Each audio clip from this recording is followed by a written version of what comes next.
اللہ عز و جل نے قرآن مجید فرقان حمید میں ارشاد فرمایا فَإِذَا قَضَيْتُمُ الصَّلَاةَ فَاذْكُرُوا اللَّهَ قِيَامًا وَقُعُودًا وَعَلَىٰ جُنُوبِكُمْ۔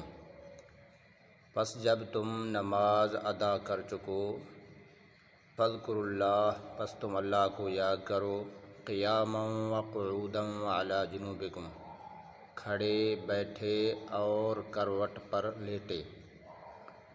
اس سے آپ اللہ عز و جل کے ذکر کر سکتے ہیں، لیٹ کر بھی ذکر کر سکتے ہیں، چاہے وہ تسبیحات کی صورت میں ہو یا قرآن پاک کی تلاوت کی صورت میں ہو۔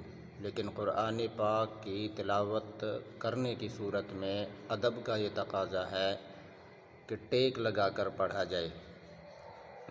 اگر کوئی بیمار ہے، کوئی دوسری مجبوری ہے تو وہ لیٹ کر بھی قرآن پاک کو پڑھ سکتا ہے۔